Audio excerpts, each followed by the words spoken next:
श्री सच्चिदानंद सद्गुरु साईनाथ महाराज की जय। साईं भक्त अनुभव में आज हम सुनेंगे कोलंबो डी.वी. सांभरे की कथा। आयु 57 वर्ष, विले पार्ले।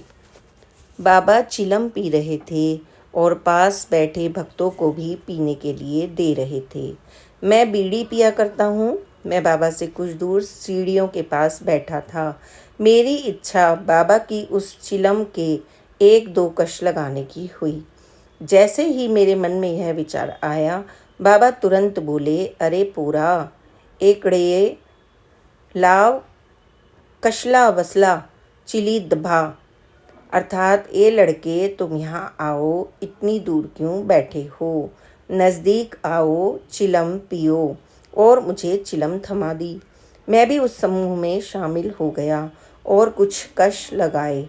मैं बाबा के अंतर ज्ञान को व चिलम को देकर दिखाई गई दयालुता को देखकर प्रफुल्लित हो गया। धूम्रपान के अलावा मुझे शराब पीने की भी बुरी लत थी। रात 1-2-1917 को बाबा मेरे स्वप्न में आए और मेरी छाती पर बैठकर बोले, पोरा काय करते, यानी लड़के तुम क्या कर रहे हो। मैंने शराब ना पीने का प्रण लिया। अगले दिन से ही मैंने किसी प्रकार भी शराब को न छूने का प्रण कर लिया। 15-2-1917 मेरे लिए परीक्षा का दिन आया। मेरे दफ्तर के मैनेजर अपने बच्चों को विदाई पार्टी दे रहे थे। मुझे भी पार्टी में आने का निमंत्रण मिला। उन्होंने मुझे सोडे के साथ शराब को मिलाकर पीने के लिए जोर दिया। मैंने उन्हें समझाया कि डॉक्टर ने मुझे शराब पीने के लिए मना किया है। मौज मस्ती करने वाले इस समूह को मैंने बाबा के नाम के विषय में नहीं बताया। मेरे मैनेजर अभी भी मुझे शराब पीने के लिए जोर दे रहे थे। तभी एक चमत्कार रूपी सहायता मिली। अचानक बिजली गुल हो गई। मेरे मैनेजर इसके कारण जानने के लिए बाहर चले गए। तभी मेरे पड़ोसी मिस्त्री ने मेरे गिलास की शराब पी ली। मैनेजर साहब ने वापस आकर मेरा खाली गिलास देखा तो यही समझा कि उस गिलास को मैंने पी लिया है। बाबा द्वारा दक्षिणा मांगने के पीछे नैतिक आचरण व सदाचार से संबंधित उपदेश व शिक्षा छिपी होती थी। जैसे अहंकार का त्याग करो, लाभ, कामुकता व अति लोभ की लालसा को त्याग करो, छल कपट से दूर भागो, धार्मिक बंधन व कर्तव्यों का पालन करो आदि। इस घटना के कुछ महीनों के बाद मैं शिरडी में था। बाबा ने मुझसे दक्षिणा नहीं मांगी, हालांकि वे औरों से मांग रहे थे। मेरे विचार से बुरी लत का छूट जाना ही उनकी नज़र में एक प्रकार की दक्षिणा थी। इसलिए उन्होंने मुझसे दक्षिणा नहीं ली, वह दक्षिणा देने से मुक्त कर दिया। मैं वाड़े में अपने मित्रों के सामने इस मुक्ति की डींगे मार रहा था। तभी बाबा की ओर से मुझे बुलावा आ गया और मैं मस्जिद में चला गया। बाबा ने मुझसे दक्षिणा में 2 रुपये मांगे और मैंने दक्षिणा दे दी। वहाँ पर एक अन्य भक्त भी उपस्थित थे। उनके पास कुल 18 रुपये शेष बचे हुए थे। वह उन्होंने गुप्त रूप से मुझे दे दिए थे ताकि बाबा द्वारा दक्षिणा मांगे जाने पर वे सच बोल सके कि उनके पास देने के लिए रुपए नहीं हैं। जब मैंने मस्जिद जाकर अपने 2 रुपये दिए तो ये सज्जन भी वहीं पर खड़े थे। बाबा उनकी ओर मुड़े और उनसे भी दक्षिणा के 2 रुपये मांगे और उसके बचने के कपटी उपाय को रोकते हुए बोले, इस व्यक्ति से ले लो, मेरी ओर इशारा करते हुए और मुझे दो। उस व्यक्ति की चालाकी पकड़ी गई। उसके मेरे पास रखे हुए रुपयों में से 2 रुपये लेकर बाबा को दक्षिणा दे दी। यह व्यक्ति NV मुगावट मुंबई के एक प्रेस के मालिक हैं। यह घटना बाबा के समाधि लेने के कुछ दिन पहले की है। बाबा की समाधि लेने से कुछ दिन पूर्व हम वहीं पर थे। जब हम वापस जाने के लिए आज्ञा मांगने गए तो हमें अकस्मात आ जाने वाली इस दुर्गति का आभास नहीं था, लेकिन बाबा को इसका पूर्व ज्ञान था। वे बोले, तुम बम्बई से आए हो, तुम मुझे बोलते हुए सुनते रहो, मैं तुम्हें बोलते हुए सुनता रहूँगा, लेकिन तुम जा रहे हो, अच्छा जाओ जाओ, हिचकिचाते हुए जाओ, कल दोपहर को तुम अपने घर पहुंच जाओगे। आखिर उस शाम हमें वापस जाने की आज्ञा मिल गई और हम कोपर गांव से मनमाड़ होकर बम्बई जाने वाली रात की गाड़ी पर सवार हो गए। हमें आशा थी कि इस गाड़ी से हम हमेशा की तरह 7:30 या 8 बजे तक बम्बई पहुंच जाएंगे, लेकिन मनमाड़ पहुंचने पर पता चला कि इंजन में खराबी आ जाने के कारण रेलगाड़ी लगभग 4 घंटे देर से चलेगी।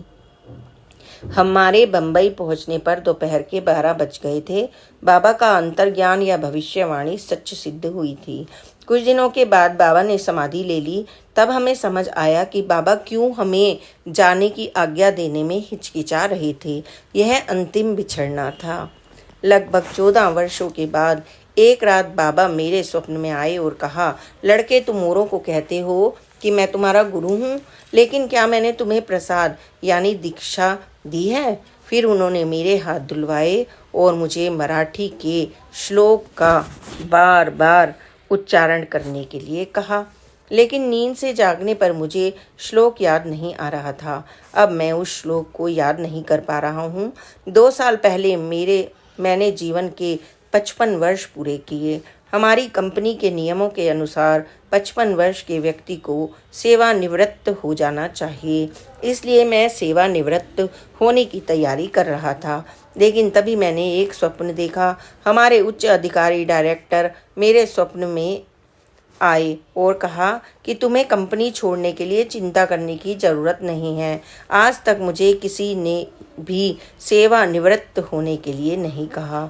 मुझ पर परिवार की क्योंकि सारी जिम्मेदारी नहीं है, क्योंकि मेरी 4-5 बेटियां व एक पुत्र हैं।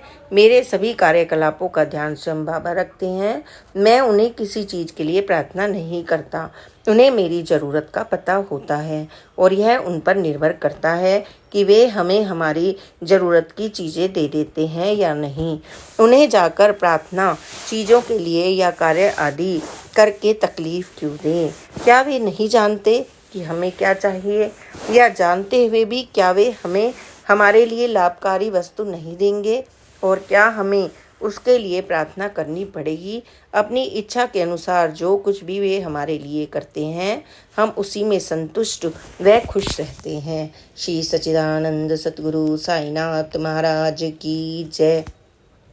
गणेश रघुनाथ तेली ऑनरेरी सम्मान हेतु प्रदान किया गया पद मजिस्ट्रेट, मुंबई रोड, ठाणे।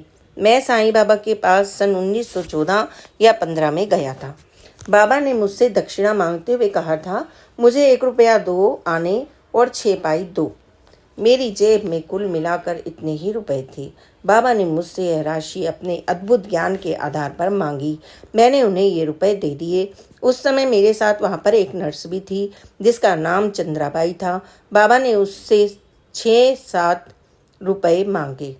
उसके पास भी बिल्कुल इतने ही रुपए थे। उसने भी बाबा को यह राशि दे दी। हमने उसी दिन वापस जाने की आज्ञा मांगी। बाबा ने नर्स से कहा, कुछ समय तक रुक क्यों नहीं जाते?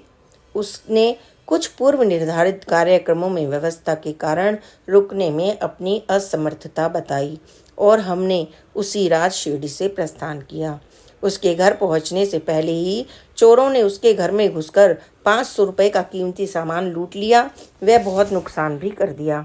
मेरा अन्य कोई अनुभव नहीं है। मैं तो केवल साईं बाबा के दर्शन के लिए ही गया था। बाबा के कारण ही मेरा उनमें विश्वास दृढ़ हो गया। मेरे वहाँ से वापस आने के 1 वर्ष बीतने पर ही मेरे यहाँ मेरे पुत्र नानू का जन्म हुआ था। 13 दिसंबर 1936। श्री सच्चिदानंद सतगुरु साईनाथ महाराज की जय। Please like, subscribe and share this channel. बाबा की नई नई लीलाओं को सुनने के लिए, अनुभवों को सुनने के लिए please like, subscribe and share this channel. ओम साई राम, जय साई राम, ओम साई राम।